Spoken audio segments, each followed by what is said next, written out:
Thank you so much as well, QuickShot. I am incredibly impressed with the game and also what they just said and then saying, well, probably we want to take this 2 versus 2, even though this isn't the ideal matchup for us because we want to go up versus Forgiven and Rated.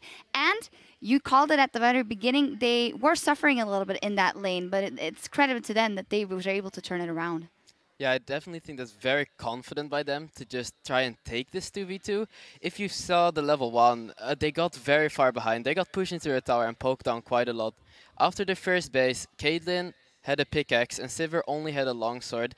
And at this point, I think Forgiven really dropped the ball, making 2 mistakes in a row. First of getting very low and then just getting flashed on by Annie. I don't know what he was thinking. Maybe he was underestimating them a little bit. But yeah, definitely props for Kasing there, just making that flash play and getting that kill.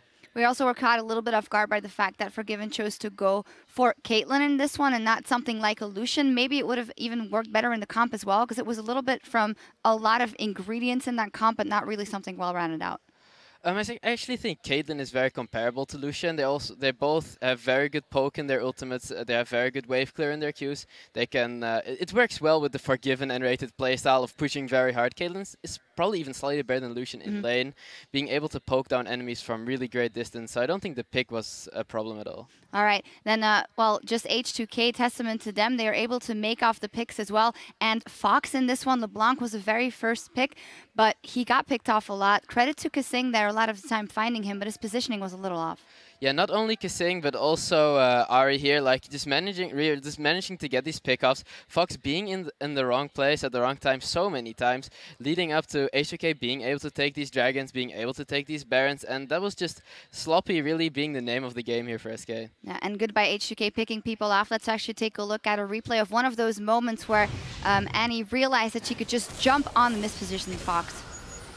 Yeah, Fox getting a bit too over-aggressive here, jumping over the wall, but just getting instantly stunned by Annie. A very good mindset by Kasing to just instantly throw down that Tibber stun. Yeah, if we look at the things that were helping, or that we looked at for SK in the losing game yesterday, we had Svenskar not being able to make his mark, Freddy not being able to make his mark. You thought that the cannon was a very good idea, but he just didn't get the flanks off as much as he'd like to.